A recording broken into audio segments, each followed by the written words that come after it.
बटेंगे vote जिहाद और vote धर्मयुद्ध की। महाराष्ट्र से लेकर झारखंड और यूपी में होने वाले उपचुनावों के लिए सियासी पारा हाई है। बटेंगे तो कटेंगे से लेकर घुसपैठ तक की एंट्री इन चुनावों में पहले हो चुकी है और अब वोट जिहाद के बाद एंट्री हुई है वोट धर्म युद्ध की। ये नया धर्म युद्ध क्या है? वोट धर्म युद्ध देखना चाहिए आज।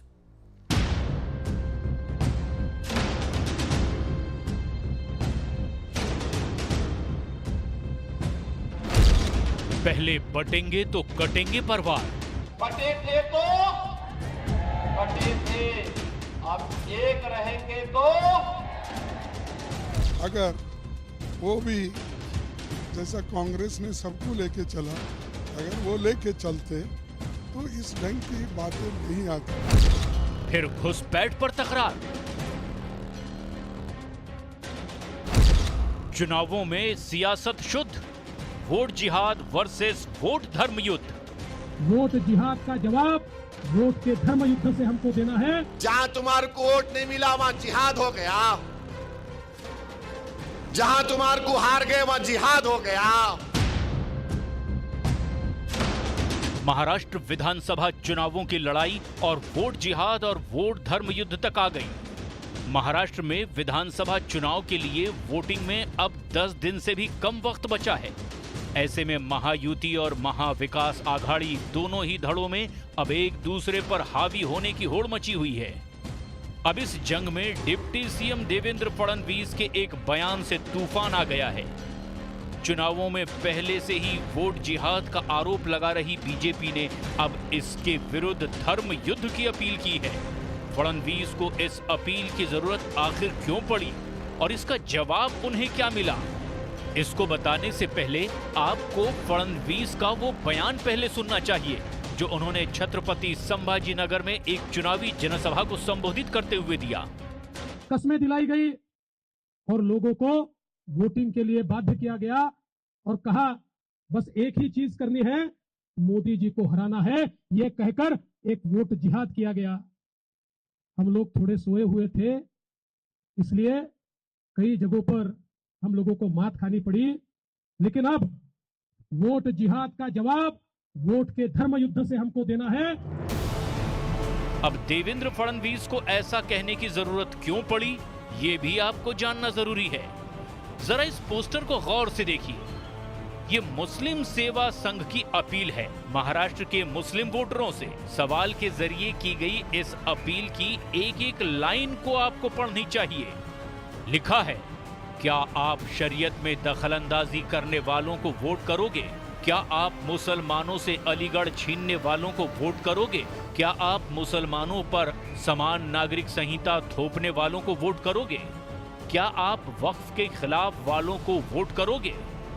क्या आप हम पर CAA NRC थोपने वालों को वोट करोगे? अपील में एक तरफ तो लोगों से कहा गया कि वो सही जगह वोट करें, वहीं आखिर में ये भी बताया गया कि वो सही जगह है महाविकास आघाड़ी। यही नहीं, 4 दिन पहले बीजेपी नेता नितेश राणे ने भी ऐसा ही एक वीडियो पोस्ट करके आरोप लगाया था कि महाराष्ट्र की मस्जिदों में बैठक करके वोट जिहाद फैलाया जा रहा है। नितेश राणे की जारी इस वीडियो में शिवसेना उद्धव गुट के नेता मस्जिद में मौलाना की बैठक में भी दिखाई दे रहे हैं। मुस्लिम सेवा संघ की अपील और इस वीडियो को बीजेपी वोट जिहाद बता रही है। ये उबाटा के जो 3 कैंडिडेट है वो किस तरीके से वहां बैठ के मौलवी से अपना फतवा तैयार करके ले रहे हैं। उबाटा और महाविकास आघाड़ी के पार्टियों को हिंदू मतों की जरूरत नहीं है। कभी भी ऐसी मीटिंग किसी भी हिंदू धर्मगुरु या किसी भी हमारे महाराज के पास उन्होंने रखने की कभी वीडियो हमको दिखने को नहीं मिलता। मोदी और भाजपा को हराने के लिए आप महाविकास आघाड़ी को वोट दो। ये जो वोट जिहाद कैंपेन मुस्लिमों में जो भावना फैला रहा है, उसके कारण दंगा फसाद हो सकता है। 1947 के पहले की मोहम्मद अली जिन्ना की मुस्लिम लीग की भाषा हिंदुस्तान में नहीं चलेगी। और इतना ही नहीं, इससे पहले ऐसा ही एक संदेश all India Muslim personal law board के प्रवक्ता सज्जाद नोमानी का भी वायरल हुआ है, जिसमें वो मुसलमानों से बिना बंटे एक जगह वोट करने की अपील कर रहे हैं, जिसका जवाब महाराष्ट्र नवनिर्माण सेना के अध्यक्ष राज ठाकरे ने भी दिया था कि अपने वोट्स को तकसीम न होने दें, विभाजित न होने दें।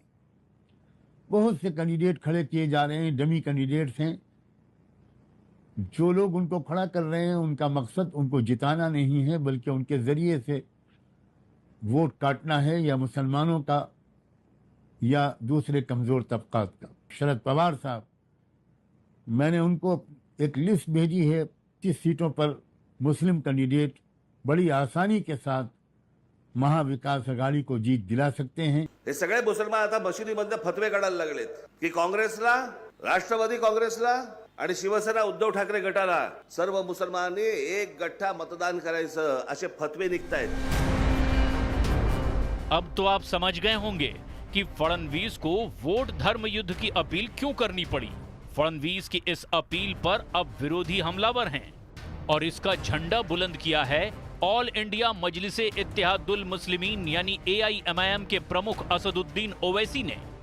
ओवैसी ने फडणवीस पर हमला बोलते हुए चुनाव आयोग से अपील की कि वो बयान को संज्ञान में लें। थोड़े सोए हुए थे, इसलिए कई जगहों पर हम लोगों को मात खानी पड़ी, लेकिन अब वोट जिहाद का जवाब वोट के धर्म युद्ध से हमको देना है। यहाँ पर धर्म युद्ध कहाँ से आ गया? तो कुछ तो शर्म करो तुम लोग। 10 साल से सत्ता में हो, पूरी मलाई खा ली है देश की, और तुम धर्म युद्ध की बात कर रहे हो। आप इलेक्शन कमिश्नर ऑफ इंडिया को इस तरह के वाहियात अनाप शनाप जो स्टेटमेंट आ रहे हैं बीजेपी की तरफ से नोटिस लेना चाहिए, और ये क्लियर कट वायलेशन है मॉडल कोड ऑफ कंडक्ट का। और बोल रहे हैं जिहाद, कहेगा जिहाद। देवेंद्र फडणवीस ने इस दौरान लोकसभा चुनाव के नतीजों का भी जिक्र किया और बताया कि कैसे धुले की 4 विधानसभाओं में जीत के बावजूद मालेगांव सेंट्रल के 1,94,000 वोटरों की वजह से बीजेपी 4,000 वोटों से हार गई।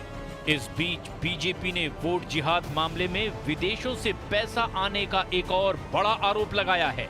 बीजेपी नेता किरीट सोमैया ने कहा कि वोट जिहाद के लिए फर्जी अकाउंट और हवाला के पैसे का इस्तेमाल हो रहा है। हिंदुस्तान के 7 राज्यों से, उत्तर प्रदेश, पश्चिम बंगाल, हरियाणा, महाराष्ट्र, उड़ीसा, गुजरात, यहाँ पर लगभग 125 करोड़ रुपए 4 दिन में जमा होते हैं। पैसा जो जमा किया गया उन बैंकों में, मुझे विश्वास है कि विदेश से आया हुआ पैसा है, और यह पैसा वोट जिहाद के लिए इसका उपयोग किया है। अब महाराष्ट्र में वोटिंग में बहुत कम वक्त बाकी है। ऐसे में अब ये लड़ाई यूं ही खत्म होने वाली नहीं है, कम से कम नतीजों तक तो बिल्कुल नहीं।